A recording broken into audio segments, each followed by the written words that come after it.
I began to go through depressions as I was working in the mines. So how do you reconcile the engineer and this pastoring thing? Because it looks like a very different pathway. How did these things come together? When I consulted, I was told that it was because I was overworking myself.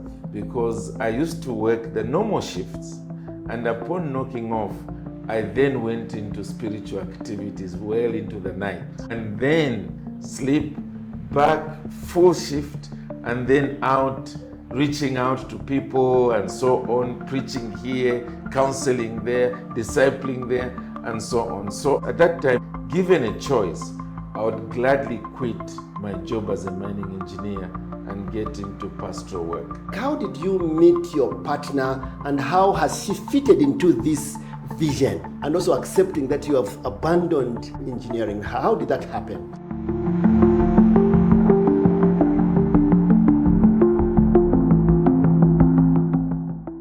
So welcome to this interview. Today we are discussing with Pastor Mbewe, just to know a little bit about him, his history, and his ministry as well, and something about what he wants to leave for the world once his ministry is ended here on earth. So something a little bit exciting, because as we talk about this, the church that he pastors, Kawata Baptist, is celebrating its 40th anniversary, and we'll hear more about this. But let's go back to Pastor Mbewe, who is the owner of this show, and thank you for joining us.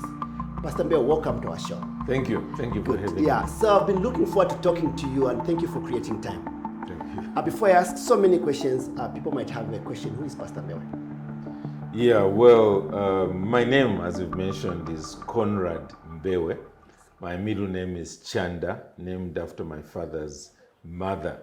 And I had two sisters, an older sister who is a medical doctor practicing in England. My younger sister was working for the Bank of Zambia and died some 15 years ago. Oh, sorry about that. So, and then I was born in Western Province.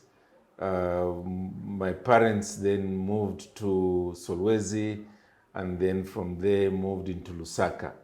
And so I began my primary education in Lusaka. However, do you know the school, the name of the school? I did two schools. One was Mumuni Primary School, and the other is Lotus Primary School. So I didn't know that I would come back and spend most of my life literally a stone's throw away from those two schools. And then I went to do my secondary school at Chiwala Boys, which is the famous boarding school in the outskirts of Ndola. Then graduated from there to University of Zambia, where I studied mining engineering, and then worked for the Zambian copper mines in Mufulira for 3 years. And it was in the third year of working in the mines that Kawata Baptist Church then called me to come and be their pastor in 1987. So how do you reconcile the engineer and this pastoring thing? Because it looks like a very different pathway. How did these things come together? We've got an engineer, we've got a pastor and this pastoring. Did you throw away all the engineering? How did the decisions come about, and how you made that decision? I think it is interesting. Yes, well, I became a Christian in 1979. Okay. In March. And my life was completely turned around, transformed. And it wasn't long before I began to develop a genuine burden for other people to experience what I'd experienced. Yes. The forgiveness of sins, the change of heart, and so forth. And it was during that period that I began to think, perhaps this ought to be my primary calling in life, because it was a genuine burden, and it wasn't going away. But by that time, I had already begun studying mining engineering. Oh, the seed was already there, but the engineering came in like a... So I consulted other believers to say, what should I do? Because I was thinking I should quit my studies and then go and study in Bible college. But basically, the advice they gave me was that you finish what you are doing it will be part of your maturation. Yeah. It will teach you how to work in the marketplace. And therefore, when you then get into pastoral ministry, you will be functioning with a maturity that you would not have had if you just went straight to Bible college. And so, with that, I went on to finish all my studies, went and did work in, as I said, in Mufulira. And it's true that part of my administrative capacity, my system thinking, yes, because I tend to think systems all the time, has come from there. That whenever there's an issue that I need to deal with, I don't know, my brain just goes into where does it fit in and so some forth. Engineering. And yeah, I suppose it's partly or largely related to my engineering training. Good. So when did you make a decision to abandon your work to come here abandoning mining career to this? When was that? Yeah, so that was 1987 itself. Yeah. So what happened is that I began to go through depressions as I was working in the mines. And when I consulted, I was told that it was because I was overworking myself. Oh. Because I used to work the normal shifts, and upon knocking off, I then went into spiritual activities well into the night. And then sleep, back, full shift, and then out, reaching out to people and so on, preaching here, counseling there, discipling there, and so on. So I was at that time warned that you can't go on like this for a long time. Something will give way. Yeah. So it was at that point that I wrote to my former pastor, who was still pastoring Lusaka Baptist Church, and said to him, look, this is what's going on here. Given a choice, I would gladly quit my job as a mining engineer and get into pastoral work. And at that time, Kabwata Baptist Church had just become independent and was looking for a pastor. And so he said to me, if you are keen to go there, we can finance your salary for 3 years so that at least you settle down. Yes. And that's exactly what happened. And how did you tell the mining employer? Because everyone wanted to work for the mines. The engineer, the young engineer. How did you go to your employers and what did you tell them? Well, what happened? Reaction? Yes, what happened, of course, is when I wrote my letter of resignation, they didn't believe it. Okay. So they called me, the mine manager called me into the office. And he showed me on the chart that I was actually due for promotion. And asked whether I was, in fact, 2 steps back. Yeah. I put in my resignation in July. But in June, a month before, I got an offer from the mines to be sponsored to England for my master's in mining engineering. And I got really troubled about it because here I am now ready to go. And then I get this scholarship. Then the devil is throwing... Well, I suppose I thought that way. So I decided to put a fleece before the Lord. Yeah. And I went to the human resource manager and basically said to him, look, you've given me this scholarship. They wanted me to study my master's in something I wasn't interested in. So I was interested in mine ventilation. Okay. So I said to him, is it possible to change the specific area for me to study for my master's? And he said something like, well, if you're not interested in what we've offered you, then too bad. And so I said to him, thank you. And left. And left. He did not know how joyful I was as I walked out of his office, because it confirmed to me that you're not going. They are not going, yeah. So now I came to Kabwata, I preached, and Kabwata Baptist Church sent me the letter of offer at the end of July. So beginning of August, I wrote my letter of resignation. Was there a notice period? 1 month. Ah, okay. The mine. So that was the August that I now gave them. So at that point, they summoned me to the office. And as I was beginning to say earlier on, they showed me on the chart that I was due for promotion. In fact, I heard of one gentleman who had also come from the University of Zambia, but the year before me. Yes. So they were saying, look, you've done so well that you're even ahead of somebody who came to work a year before you. Are you throwing all that away? So, but I told them, look, I've had this sense of call for 7 years, and now I really, it was time for me to leave. Whoa, that was a big, big decision of your life. And I can imagine that if you have parents that time, they would be really cursing you and saying, don't even come to our homes, but you managed to get away.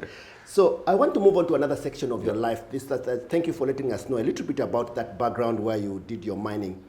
Let's talk about your family life. Like, how did you meet your partner, and how has she fitted into this vision of ministry, and also accepting that you have abandoned engineering? How did that happen?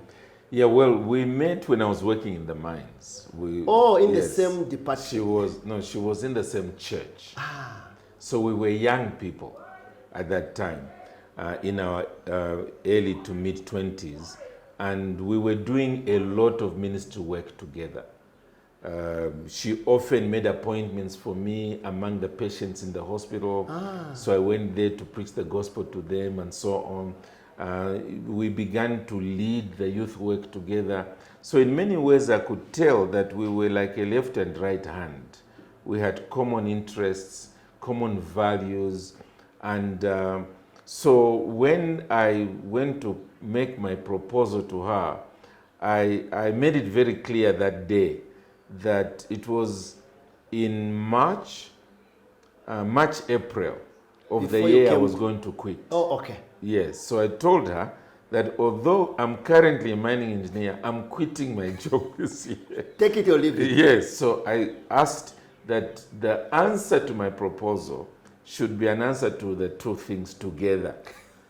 That it's getting married to me and becoming a pastor's wife. The two must be together. Yeah. And thankfully, on the same occasion, she agreed. Wow. Yeah, I guess, we had built a rapport over time. And she was not surprised that I was saying I'm about to quit my job.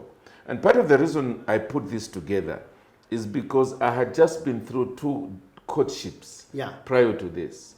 And both girls, when they discovered I wanted to become a pastor, dropped me like a hot potato. Like a hot cake. Yeah, so I didn't want to have a situation where my hopes are raised and then dashed again. Yeah. So this time I put it together. It made a lot of sense. So now this balancing, you work very hard. I've been a church member for over half of the time of Kawata Baptist Church, and I see how you work.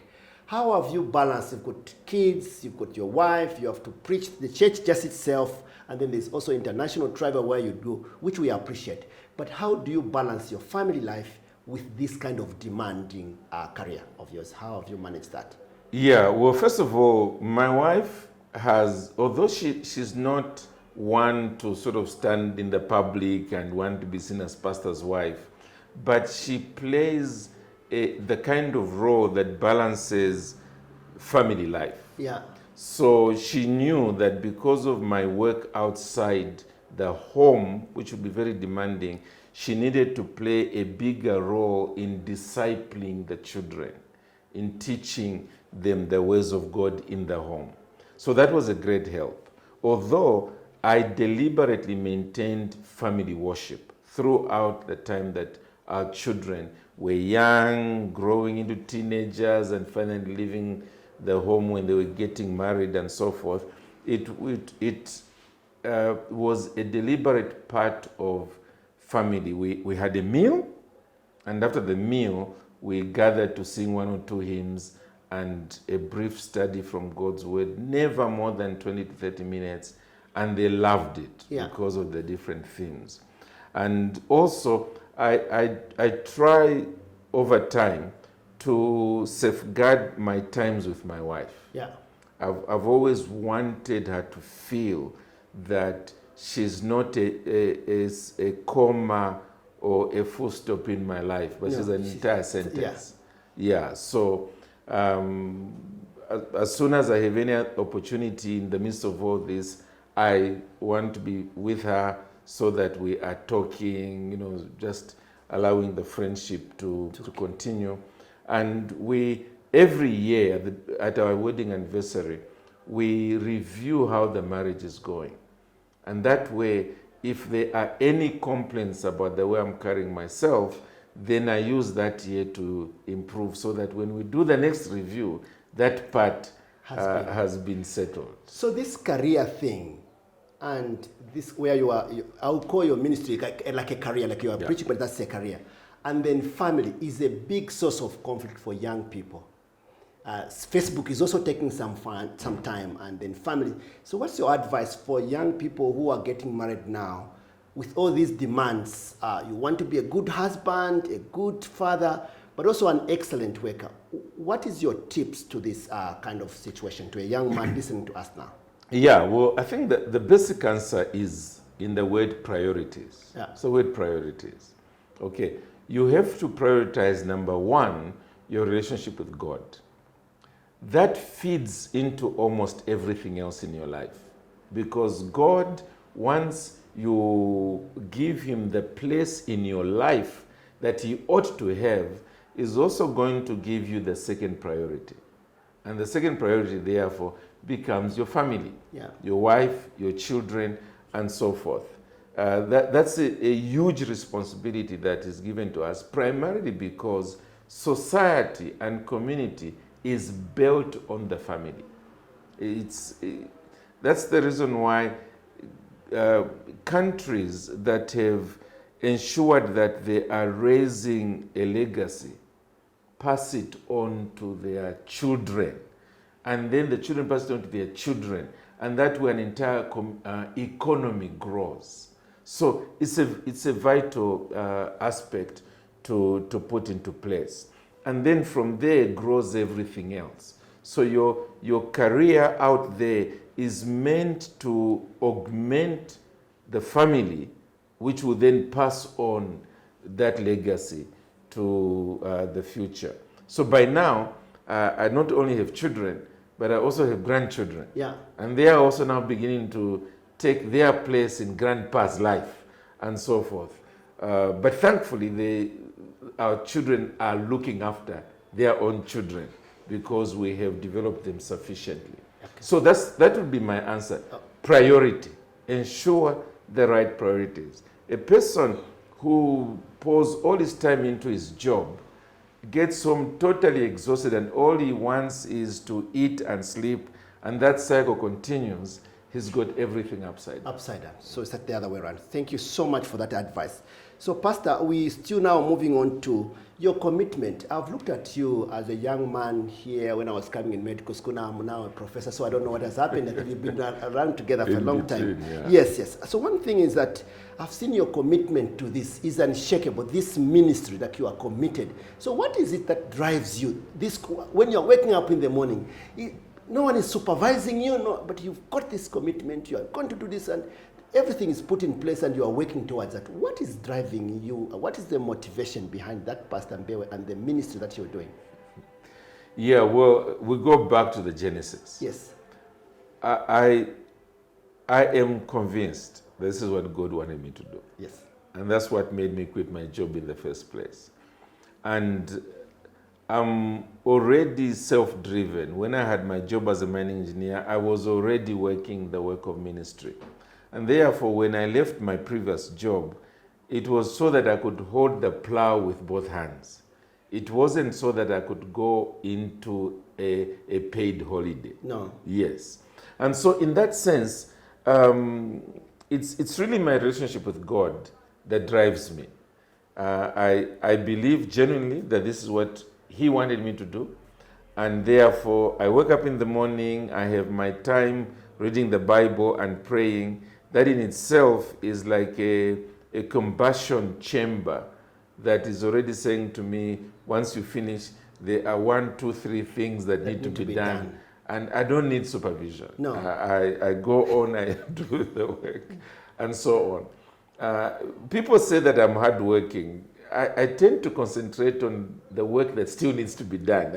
Not what is done. I don't consider myself as a hard worker. I think you have given me some of that, but I won't go through that today because I think that's the problem I'm also facing. So talking about engineering as a profession and pastoral, what are some of the elements and the discipline that comes from engineering that has actually come to amplify your ministry? What kind of tools, skills you got from engineering that you have brought with you in the pastoral work? Yeah, well, one of them is simply planning.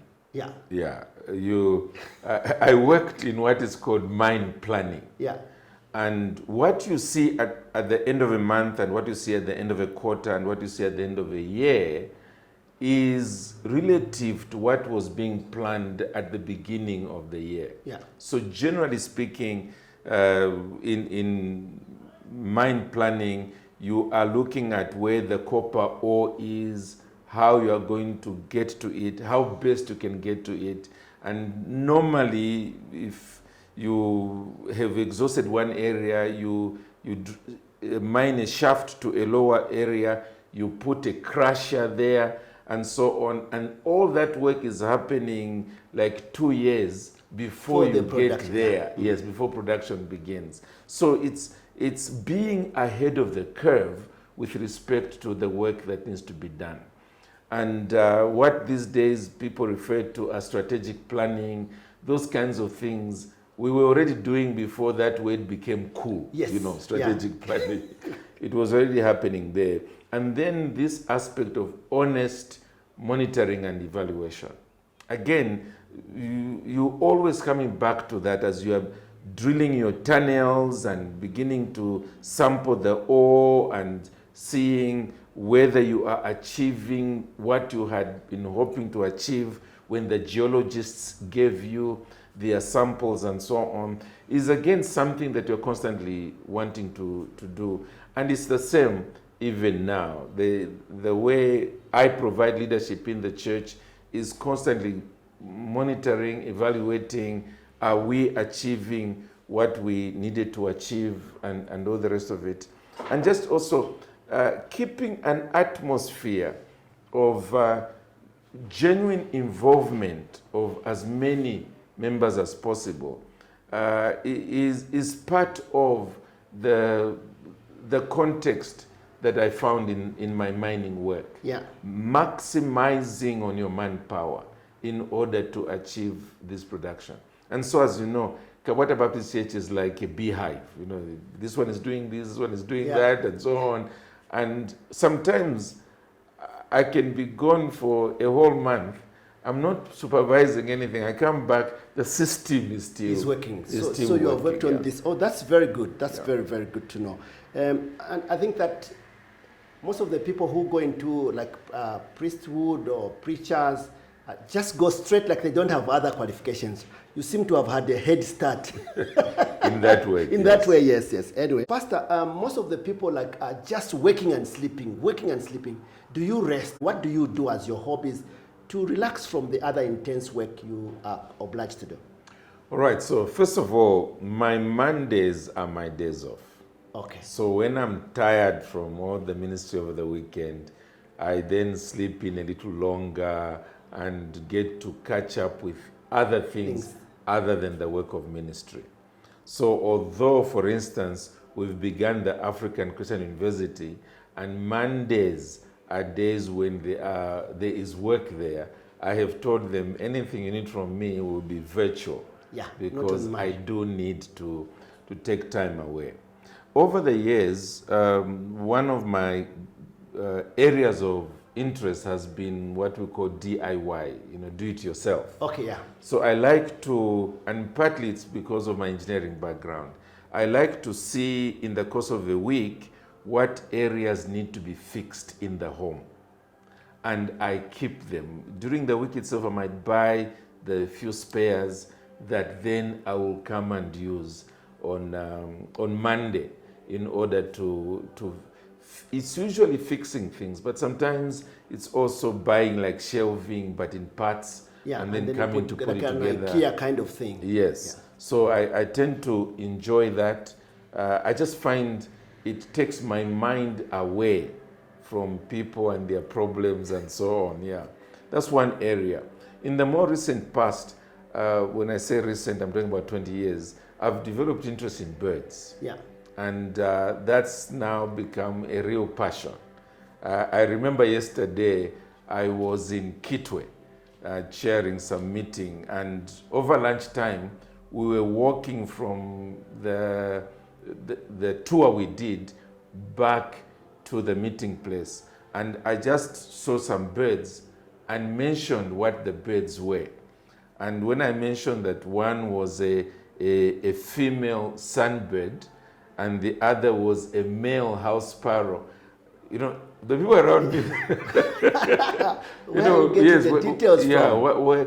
And so, but it's something you pick up over time. You begin to get to know the birds, their habits, and you know whether it's male, female, whether the two are married, and how they create their nests and all the rest of it. So that's been part of my hobbies in the recent past.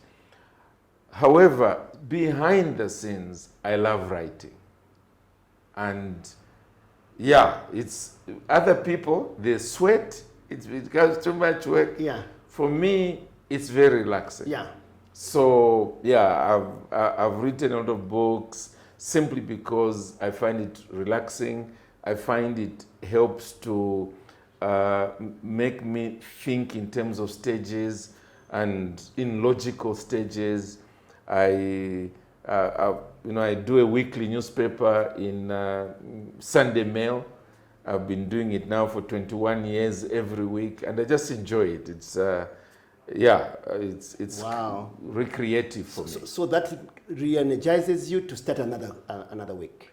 Yes. So beginning of another week, Tuesday, the engine is revving, and off you go. Yeah. All right. So one thing is that these things, while they look like simple, when we talk about it, there are challenges in the ministry. So just maybe one thing that has really stood out as a major challenge in your ministry, but you could even talk to us how you overcame. But we just wonder what has been some of the setbacks or some of the things that have let you think about, wow, this is a difficult ministry. Yeah, I recently saw a video of a man shepherding real sheep. Yeah.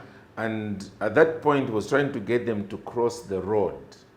And all of them crossed the road, but one of them came back and hit him and he fell on the ground. Oh my God, the shepherd. The shepherd, yes. So as he's rising from the ground, the same sheep turns around, comes back and hits him again. And that's how the video ends. Yeah. You see. And I often laugh, but it's true. Yeah. That's the greatest difficulty in pastoral ministry. Yeah. Is that you love people. You've quit your job for them. Yeah. You want to help them from the Bible. Yeah. And from your own experience. So you mean well. Yes, you love them. But they are doing wrong. So you are trying to correct them. And it's out of love. Yeah. Because you know that this way they will have a better marriage, a better family, a better working environment, and so on. But hey, the greatest difficulty, they come around and they prove the greatest nuisance in your life. Yeah. Yeah, they attack you and attack you. Now, you're a pastor, you can't attack back. No. You're supposed to be an adult. Yeah. And so on. So you are gracious, you are magnanimous, and so on. But they really want to injure you. Yeah. And I remember at one time I even wrote my letter of resignation. Let's leave this. Yeah, there must be an easier way to make a living, and so forth. But a few days later, sanity comes back and you realize, okay, it's just one or two people. It's malicious. Yeah. It's the devil. It's interesting to note, even the pastors are facing this maliciousness that we face at worldly workplaces, but even in the church. In the church, yes. So what's your word to the pastors, young ones who want to go into the ministry? How can they prepare themselves? What should they expect there? especially Yeah. these new times? Well, one thing is to be under a role model pastor. Like a mentor. A mentor, yes, that's important. And I always am grateful for Pastor Joseph Fukwe, who pastored me when I was a university student, because I could see the way he was carrying out his ministry, and he took personal interest in me. I'm also grateful for Mr. Derek Mutungu, who was in charge of Zafes in those days, which was running the Christian fellowship at the University of Zambia. Because again, he also took me under his wings to disciple me into my teaching and leading and so on. So be under a leader that mentors you. Learn something from there. I'm grateful for another pastor, John Simmons, when I was working in the mines. And I remember he said to me, Conrad, don't rush into the ministry. What you should do is look at us who are in ministry, take note of the mistakes we are making, don't repeat it. Yeah. So when you're under a mentor, you're not just looking at the positives, you're seeing the negatives and you're saying, I shouldn't do that. No. Yeah, so that you become better than your predecessors. So that's the first thing I would say. Number two, it is, read the Bible, read Christian history, read Christian doctrine. That's extremely important. The doctrine will give you a sense of direction. The history will give you the mistakes of the past that shouldn't repeat. And those who truly achieved a lot for God, so that you see how they suffered. When suffering comes your way, you are therefore saying, I'm simply walking in the steps of previous giants. And then lastly, the Bible is food. Keep reading it. Keep reading it. Never graduate from that, because it will be manna that will keep you going. Thank you for that advice. So I hope somebody there is listening. How you get ready, you need a mentor. So Pastor, I know that we are now in the period where we are reflecting on the 40th anniversary of Kawata Baptist. What is the best memory that comes to mind given the last 40s? What is the sweetest memory that you can bring to light to every one of us in the last 40s? What are the best memories that you have got? Well, for me, I wouldn't even need to think hard about it. Yes, I thought it's a hard question. No. It's the lives that have been changed. On a Sunday when I get in that pulpit to preach and I'm looking into the pews, I'm seeing the stories. I'm seeing young people who at one time wanted to even commit suicide. But now they're even married, they're raising their own children, they're responsible citizens in society. I am seeing entire rows of individuals who I first met confused and lost. Yeah. But now there they are, praising God and having become, as I keep saying, real assets in the world. That is what brings me a lot of joy, and it brings me joy literally every week. I like that, because you could be talking to somebody who has also benefited from the... So we leave that one. Exactly. Yeah. So I wanted to ask you about, so you've been around here 40 years, also you ran some other races in the mines and also grew up in other places.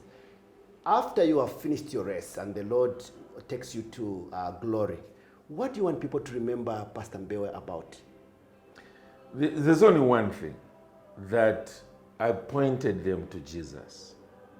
I pointed them to Christ. Because ultimately, when you have Christ, you have everything.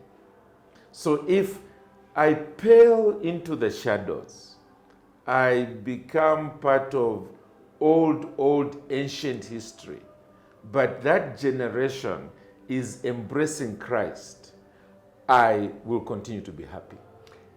Thank you so much, Pastor Mbewe, for your time. We really appreciate it. Thank you. Thank you for having me. Thank you, Fan. Okay, to you viewers, we have been talking to Pastor Mbewe and getting the story of the 40th anniversary for Kawata Baptist, but also his example, what drives him. And I hope that this podcast would also teach you something. I'm Professor Wilbroad Mutale saying bye for now.